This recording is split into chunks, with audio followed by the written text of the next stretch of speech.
Hello, everyone. Welcome to week two of HSCI 2103, Health Policy and Health Systems. This week we're focusing on policy and the policymaking process. This is the reading for this week is fairly short. This is a fairly straightforward week, but it's meant to provide you with a foundation for what policy is and how policymaking proceeds in our country, and it's fairly useful as the Republican and Democrat conventions have been taking place, and so you get to see some aspect of this process from watching the debates and hearing them talk about policy issues. Okay, so the overview for this mini lecture is that I'm going to talk about what policy is, who provides input into the creation of policies, who approves new policies, implements policies, and who improves existing policies. So, what is policy? The book gives you a variety of definitions. Some of the themes that come from the definitions are that policies tend to be guidelines. They tend to provide some direction, some plan for something that needs to be done.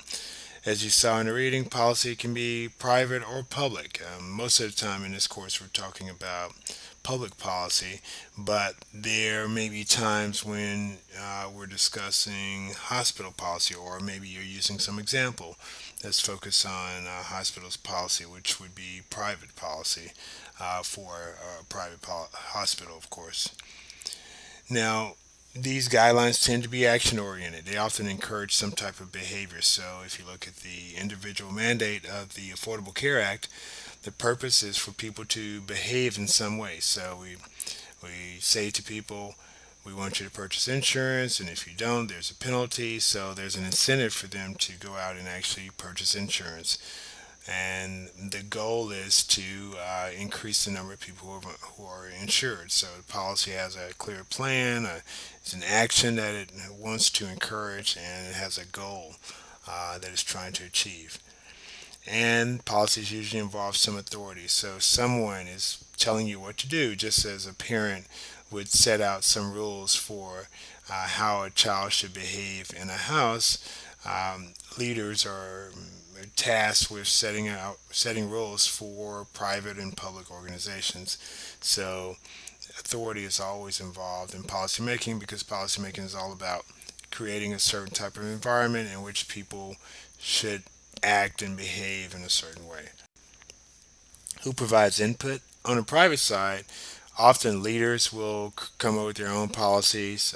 Some of you may watch The Office, the television show The Office, and you see how they show people in management just coming up with various things for employees to do, and they may or may not coincide with what the employees are interested in doing. Well, that's kind of how things sometimes work in the private sector.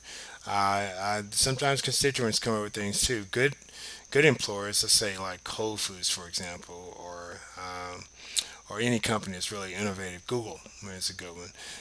They actually listen to their employees, and they incorporate the employees' ideas into the way that the company is run, so into the policies of the company.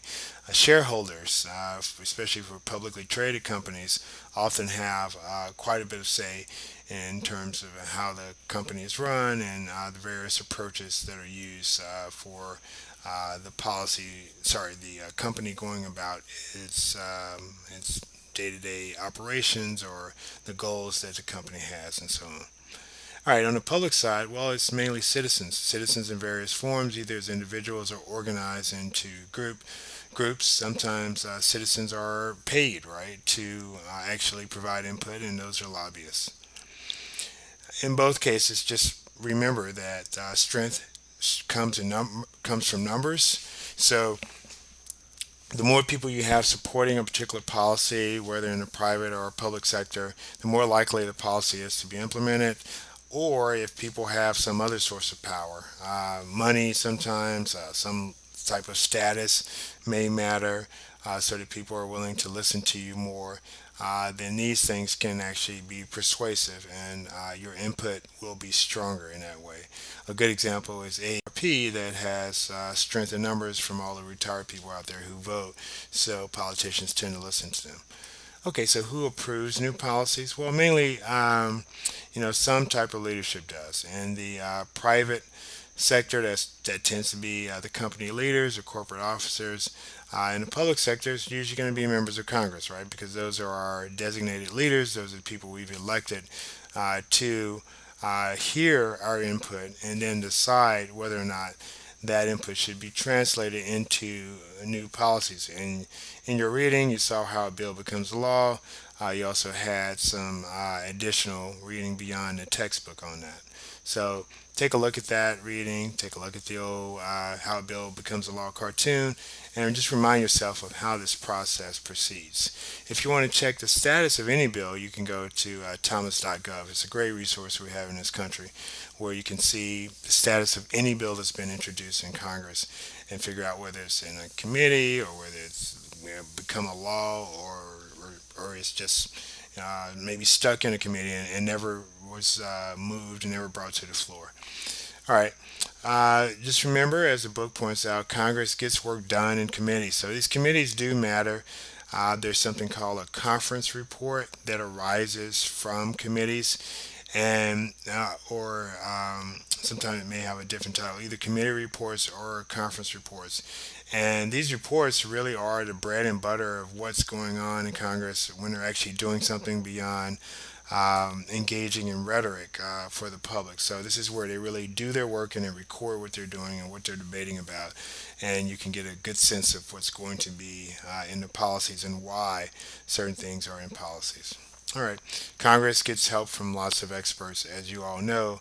Um, you know, from commissions, from the Congressional Research Service, which is really the research arm of Congress, from the Institute of Medicine, and so on. An example of approving a new policy is the budget process, and the textbook provides you with a good discussion of how the budget process proceeds. The budget process is extremely important, especially in healthcare, because healthcare makes up a substantial portion of the federal budget. So it's important to understand how that process proceeds. Most of you won't ever be involved in it, but at least if you have some understanding of what the clock looks like for the budget process, you'll know, well, can a particular policy I'm pushing for actually be implemented into the budget for the upcoming year or not. All right, when you think about who implements policies on the private sector side, it's usually employees because employees are told to do whatever it is management wants them to do. Management may set out guidelines and then employees go about doing it. In fact, here at GW, I'm given lots of rules about how faculty members should operate, and I'm just expected to carry out those policies. Leadership often also has to participate in implementing policies because they may create some duties for themselves. On the public side, mainly government agencies carry out policies. And remember that government agencies are part of the executive branch of government. The most relevant government agency for us is the Department of Health and Human Services, which has 11 divisions, as your textbook points out, and it lays out all those divisions. Also, the Department of Health and Human Services website has a great organizational chart that might be of interest to some of you. Now, the public can also provide input into how policies are being implemented. So often when Congress creates policies, they do so in a fairly broad manner. So they are often not prescriptive when they provide guidelines to a government agency. They may say, well, the Secretary of the Health and Human Services will be tasked with setting up the standards for who should be insured and who should not be insured under a new program. And it's up to the public to really come in and say, well, these groups of people really need the insurance more so than other groups, and so on. And the public can consist of experts and or just people, lay persons who have some point of view on a particular issue. You can always comment on regulations that are being developed through regulations.gov. It's a great resource. is a great way for the public to participate in the policymaking process. And all of you as citizens of this country can do that for any policy that's available. Every policy has a comment period. Who improves existing policies? Well, on the private side, it's usually, again, leadership, the same group that makes the policies. But as I said before, good companies seek employee suggestions. On the public side, well, it's all about you. You can actually improve existing policies, and that's you in various forms, as we talked about before. You as an individual, but also you as citizens who get together in different types of groups, whether it's a faith-based group, a professional-based group, or some other common thread that brings you together, uh, and that you use to promote and or push for some particular policy issue. Now, uh, as you can see, there's a cycle of policy making, and everything really starts off with the problem definition. So what we're talking about here is policy evaluation. So who improves existing policies? And that comes right before the problem definition. So it's just a cycle of creating policy that keeps going, and we're always at different parts of the cycle for certain policies. We're always evaluating existing policies, looking for ways to improve them, and this really never stops. There's no perfect policy. Sometimes students wonder, well, at what point do we actually stop making certain types of policies? And there really is no end to it because society continues to evolve. There will always be challenges to policies. Now, some policies hang around longer than others, and they for whatever reason they don't draw as much attention as some other policies do. So they may not change for decades. And that's fine because society is okay with those policies. But in general, most policies are challenged over time, and they go through this cycle of being renewed and revised in some way.